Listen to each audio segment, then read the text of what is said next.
नमस्कार दोस्तों, आज हम हिंदी में विशेषण किसे कहते हैं ये हमने पिछले वीडियो में जाना था।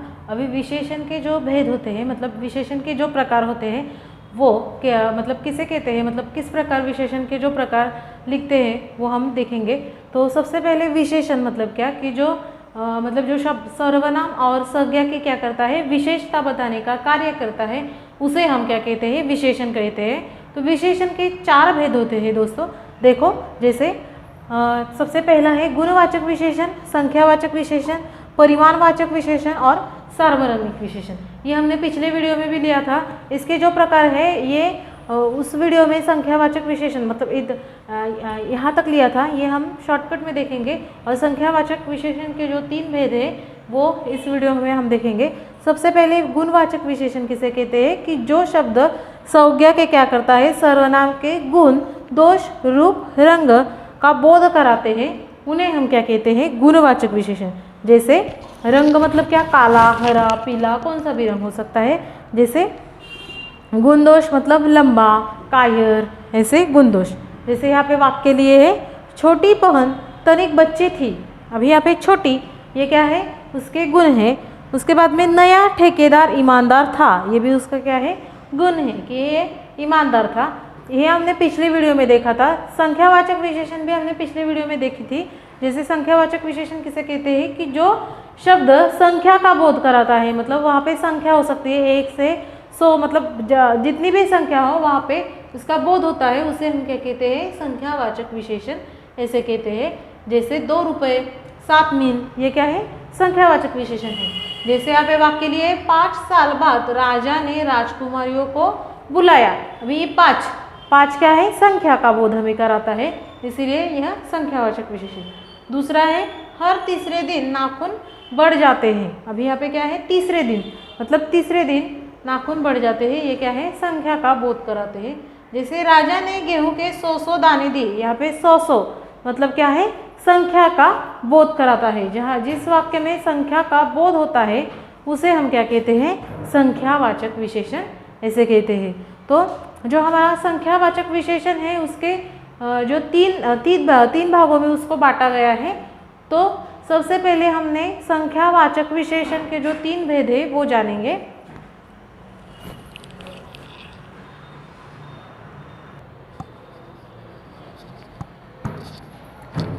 उसके बाद में जो हमारा है संख्यावाचक विशेषण का पहला भेद निश्चित संख्यावाचक विशेषण।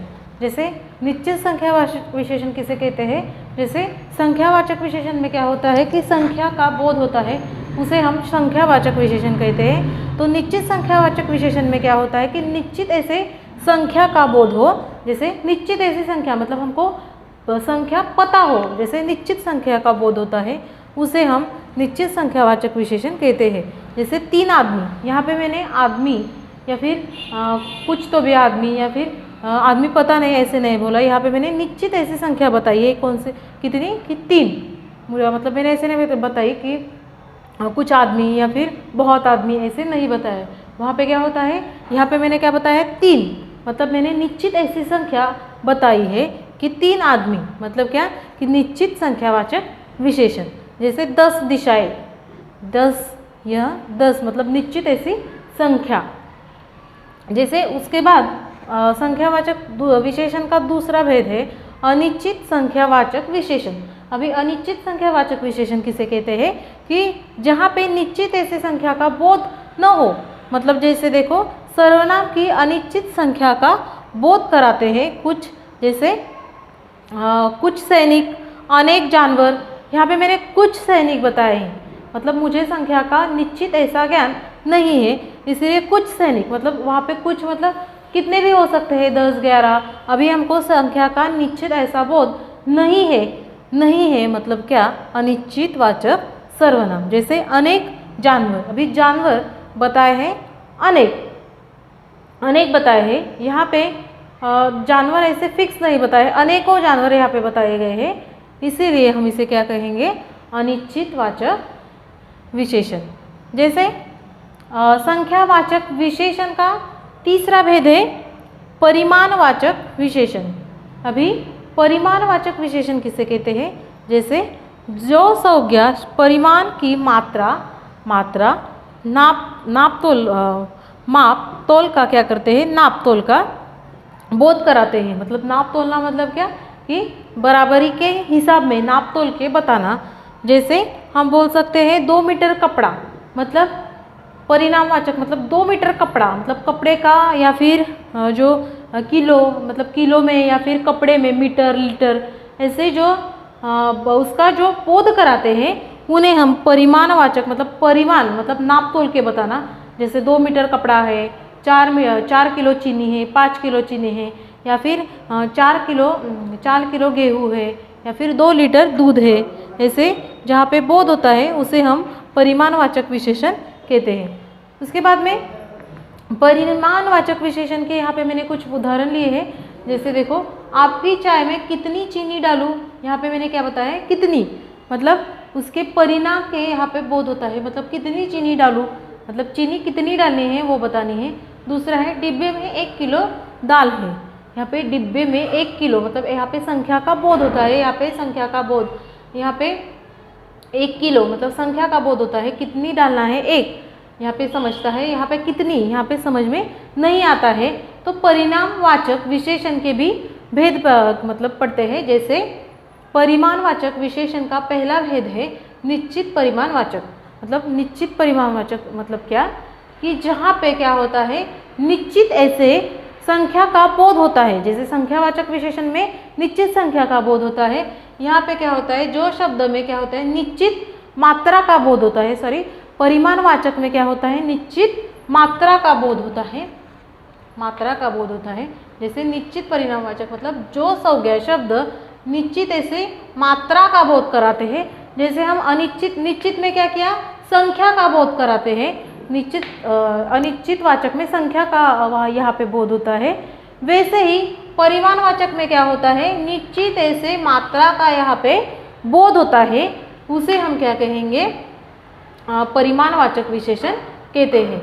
जैसे 10 किलो, 2 लीटर तेल, यहाँ पे परिमाणवाचक विशेषण मतलब निश्चित परिमाणवाचक विशेषण में क्या होता है कि निश्चित ऐसे मात्रा का यहाँ पे बोध होता है। जैसे 10 किलो गेहूँ या फिर 10 किलो चावल, मैंने यहाँ पे मतलब निश्चित ऐसी मात्रा यहाँ पे मैंने बताई है। उसके बाद में 2 लीटर तेल, यहाँ पे 2 लीटर तेल मतलब 2 लीटर, मतलब निश्चित ऐसी संख्या, निश्चित ऐसी मात्रा मैंने आपको बताई है।